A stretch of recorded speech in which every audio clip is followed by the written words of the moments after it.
Welcome to Samurai Gaiden, the educational web series where I, Richard Shaffer, talk about the stories and anecdotes of the men and women of Sengoku Japan and the events that shaped their lives. In honor of the efforts of ladies like Alice Paul and Lucy Burns, who won American women the right to vote and led the way for other measures toward women's equality, we will be talking about a brilliant and valiant samurai woman today, Maeda Matsu.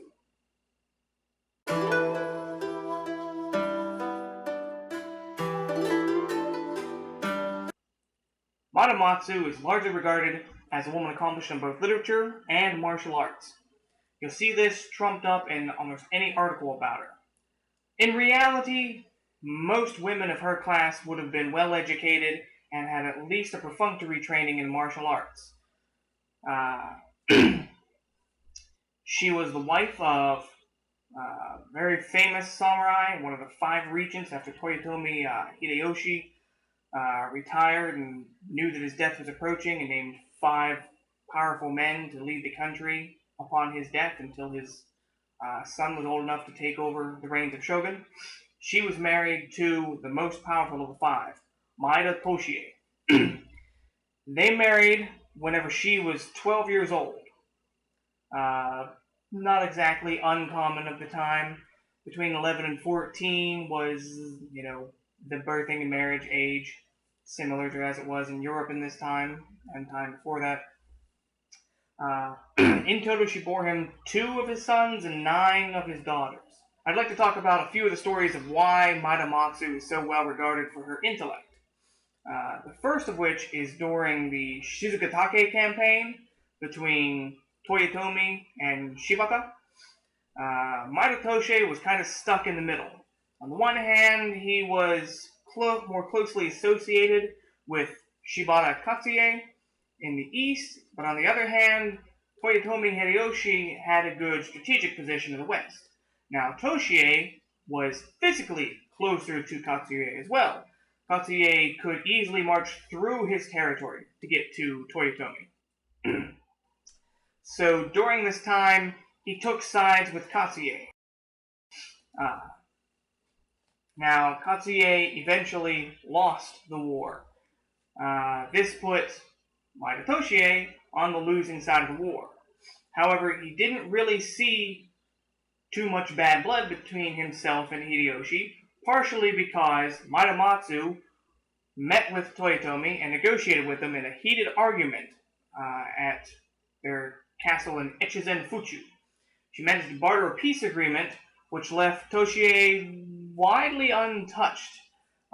In the end, actually expanded his territory with some of the territory that Katsuie used to have because he became a good ally of Toyotomi's later campaigns. Another good example of Maeda Matsu's brilliance is when Toyotomi and Tokugawa were fighting.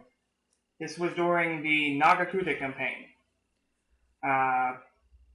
Maeda Toshie didn't really want to get involved. Unfortunately, he had kind of thrown his lot in with Toyotomi, but he wasn't sure who would win.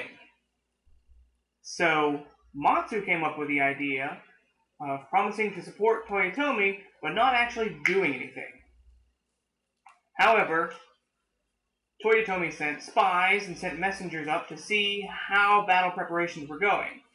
Maeda Matsu convinced Toyotomi that the Maeda forces couldn't participate in the opening stretches of the campaign, largely because the Maeda forces weren't properly equipped, they weren't properly trained, they'd been at peace for too long. So Toyotomi took this at face value and said, okay, but after a little bit of nothing going on, like I said, he sent spies, he sent messengers, how are things going? And Matsu convinced Toshie to spend legitimate money, buy guns, buy weapons, armor, start training his men for a war that they really had no intention of participating in. But it convinced Toyotomi of their honesty. They have an entire army here drilling. This is going to be one of the best trained armies out there. I can see how well they're doing. He's buying guns and equipment and ammunition. This is going to be great. They did eventually get roped into battle. One of Tokugawa's adherents, one of his supporters, was nearby Maeda territory. They fought at Suemori Castle. But ultimately, Maeda didn't have a big part to play in the overall campaign, which was much further in the Southlands than he was situated. Now, as I mentioned, Maeda Toshie was one of the 5 regents that Toyotomi put in charge of the country, and the most powerful of the 5. However, a year after Toyotomi died, Toshie died as well. This left the Maeda clan splintered because Toshie was a little weird. Whenever he died, instead of giving everything to his eldest son, he split his domain into almost equal parts among all of his sons, naming one as taking over the chief area. That was his eldest son. Somebody needed to keep the Maeda clan together, and that was Matsu. She held everything together. Now, after Toshie's death, you'll find sources of her being referred to as Hoshunin-i. That was her monk's name whenever she became a nun. Shaved her head, became a Buddhist nun. This was common for widows and even common for defeated samurai if they didn't want to commit seppuku, didn't want to be, executed. They would shave their heads, take up the tonsure, become a Buddhist monk. She worked very hard to stabilize the fortunes of the Maeda. After the Tokugawa clan defeated the Toyotomi adherents at Sekigahara, and Tokugawa Ieyasu basically took over the country, she volunteered to go to Edo, modern-day Tokyo, that was Tokugawa Ieyasu's capital, and stay there as a hostage. During this time, she was able to negotiate for the Maeda from directly within Tokugawa's castle. Now, this is especially important to recognize the fact that she hated Ieyasu with a passion. She thought he was greedy, ambitious, and everything that she hated. But she sucked it up for her family, went there, and she stayed there for many years.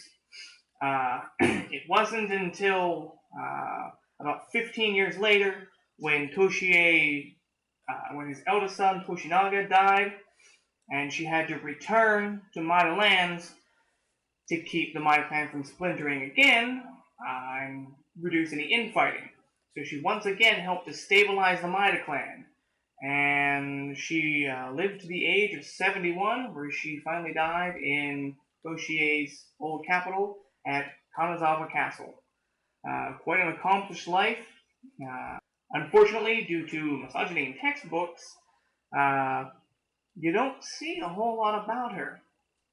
Honestly, you see more of her in anime like Sengoku Basara, where she's part of the scene, just like, this mischievous punk chick that hangs out with Toshie, and it's kind of a shame because she was one of the better minds of the Sengoku era, men and women included, especially whenever you consider, portrayals of a lot of women. She's definitely top ranks of them. And even if you throw in the men to make it a total one, she's still in the top ranks of them, all things considered. Come on by again next month when we'll be discussing, well, why not tell us what you want us to discuss? Post in the comments your favorite samurai that you'd like to hear about, or even an event that you'd like to know more about. Date Masamune, the One-Eyed Dragon, Senrikyu, Momochi Sanryu, maybe the Battle of Konodai, the Kato no Ran, and perhaps the story of the Sonata Family Mon. Whatever or whoever you want me to talk about, put it in the comments below and let us know. I'll talk about anything samurai. Let me know what you want to hear.